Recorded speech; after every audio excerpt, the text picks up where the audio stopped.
Hello, I'm Evan Brand, board certified holistic nutritionist and certified functional medicine practitioner, talking with you today about conventional versus functional gastroenterology.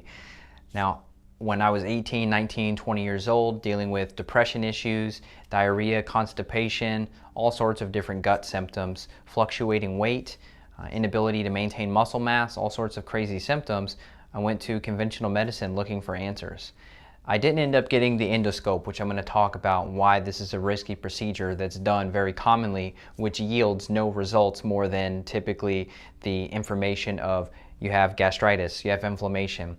Typically that's all that results from that. For me, I went the conventional route, visited with several different medical doctors who wanted to refer me to gastroenterology specialist. I asked why. What are they going to do for me? How are they going to address the root cause? They never had any answers. They have drugs, they have surgery. That's all they've got for you. Now for me, when I met with the conventional docs, they offered me several solutions, which included acid blocking drugs. So this could be over the counter now. A lot of these patents have run out on prescription acid blockers. Now you can go and buy things like Prilosec, an over the counter acid blocking drug, which can create massive issues for people. Antispasmodic drugs, sometimes antidepressant drugs are recommended for conventional gastroenterology. This is crap. It doesn't address the root cause. So here's a couple of the options you're going to get. You're going to get the endoscope. Now they take the scope. Sometimes there's light sedation, sometimes there's full sedation needed depending on the person, depending on their anxiety level, depending on the hospital, how they operate their clinic. The problem with endoscopes is this, and there's articles that have been published about this issue. The people who are cleaning these scopes, they're not doing a good job. People are leaving the hospital. They go get a scope done. Maybe they have some gut symptoms, some irritation, some heartburn, maybe some random symptoms where the specialist sends them to a hospital or a gastro doctor to run a scope down the throat and see what's going on. The problem is these scopes are not getting cleaned well, and people are picking up these antibiotic-resistant infections. And people are dying of this every single year. You go to the hospital, you get a routine procedure done, you leave the hospital, you've got antibiotic-resistant bugs. This is not good. What that means is they can put you on 1, 2, 3, 4 antibiotics. It doesn't work because we've overused and abused antibiotics, both in our livestock. So if you're eating meats and foods that contain antibiotics, you're getting trace amounts of exposure to the antibiotics that way, possibly in the water supply, but also when you go to get even an ear infection or just some type of basic issue from the conventional doc, you may have a history with antibiotics. Therefore, when you actually pick up a bug from a scope, you can't fight it, and this is not good. Now, herbs can definitely help, and you can save people's lives by using natural antimicrobials, but wouldn't it be better just to avoid having to do this in the first place? I think so. Secondly, you're going to have colonoscopies. Now, the issue with colonoscopies, if you've ever had one, you're going to know that the procedure is not fun.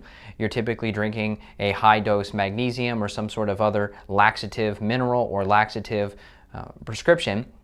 It's going to completely wipe out the colon so that they can get the scope up the colon and see what's going on, whether there's polyps, whether there's maybe diverticulitis that they may be looking for, some type of pockets in the intestines, there could be ulcers, there's all sorts of things that can go wrong in the colon, and this is what they may end up doing for you if you've got some type of gut issues, whether it's diarrhea, constipation, especially a chronic issue. They're typically going to recommend a colonoscopy. Now, the downside of this is you could potentially end up with a yeast overgrowth, especially if they end up putting you on antibiotics first. Let's say your intestines, they assume that your intestines are inflamed or you have some type of infection. They may put you on antibiotics just as a preventative before they even do the colonoscopy. Most of the time when you do antibiotics, you're wiping out the beneficial bacteria, you're potentially wiping out some of the bad bacteria, but you're also wiping out the entire microbiome. Now you're leaving the ability for yeast to come back in and take a residence. So it's kind of like if you've got a neighborhood, you evict some of the bad people, you don't pre-screen the next tenants that are going to move in, all of a sudden you've got these bad guys coming in. This is yeast, this is bad bacteria that are coming in. This is no good. And then also, I already mentioned this, but degrades the microbiome. So when you're completely wiping out the colon, this is where a lot of our beneficial bacteria are residing. This is where they're manufacturing our vitamins. This is where we're creating energy from the intestines. When you wipe that out, you're setting yourself back in time to a time before. If you've not been doing work on your gut, maybe this doesn't apply, but if you've been using probiotics, you've been doing bone broth, you're eating good nourishing foods, maybe fermented foods, you're replenishing and restoring beneficial bacteria, and then you go have this procedure done, you're wiping that out and you've got to start from square one again, or you've got to start from scratch. Now, why I like the functional approach to gastroenterology and what's cured me from my IBS was a DNA PCR based stool test. And depending on who you ask, depending on who you're talking to at the lab, depending on what you're comparing it to, this could be 1,000 times more sensitive than your conventional stool test. And I've talked with many of the doctors at various laboratories who tell me stories of their friends or even themselves having interactions with conventional gastroenterology. They go to a hospital. For example, I had one female client. She went to India. She came back from India. Massive gut issues, bloating, diarrhea, constipation, alternating between the two. I said, well, if you've got good health insurance, go get a stool test. Let's see what happens. So she goes to Dallas, Texas, where she lived. She goes to a hospital there. Of course, they give her the referral to get into the specialist. He runs the stool test. Nothing shows up clear. You're fine. Go home. And I said, look, trust me, their testing is 20 to 30 years outdated. Let's get this new DNA PCR based testing, which is brand new within the last few years. Let's get this done on you. Let's see what's going on. It's an out-of-pocket cost because functional medicine is not covered by insurance. So she pays it. She shows up with blastocystis hominis. Blasto for short. And blasto is a parasite that can cause all sorts of GI symptoms. We created an herbal protocol with her. We used it for about 6 weeks, this protocol, and we got rid of the parasite. Symptoms are gone.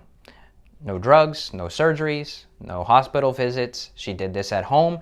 Like I mentioned, it's an at-home, 1 day, 1 sample stool kit. You've got no hospital risk. You're not getting scopes up either end of your body, and you're addressing the root cause, which in her case was a parasite. I see this all the time. I've worked on it myself. I had 2 parasites. I had Cryptosporidium and Giardia. I also had yeast overgrowth, bacterial overgrowth. So if you hear a lot about SIBO, let me write it over here. SIBO, that stands for small intestinal bacterial overgrowth. If you've got that going on, you can go and take a SIBO breath test from conventional medicine, but it's really unnecessary and it's not that pleasant of a process.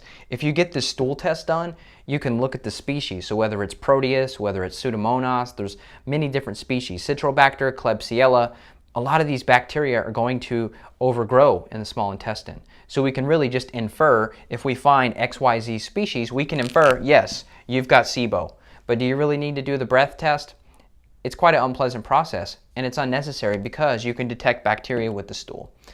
So I know that's a mouthful, but that's conventional versus functional gastroenterology. I hope this was helpful. If you want to get tested, you want to get yourself checked out, I run a stool test on myself once or twice a year. Now that I'm symptom-free, I'm going to be running them much less, but still, I like to know, because you go, you get raw food, you're doing sushi, you're getting food at a restaurant where you don't know how it was cooked or handled. You can pick up these bugs. You're swimming like I do in the summer, swimming in lakes and creeks and streams and rivers and pools and all of that. You can pick up a lot of these waterborne parasites. So for me, I think it's a must. Every year, get yourself tested. You can learn more at my website, evanbrand.com, or you can just click on screen, and I'll talk with you in the next one. Take care.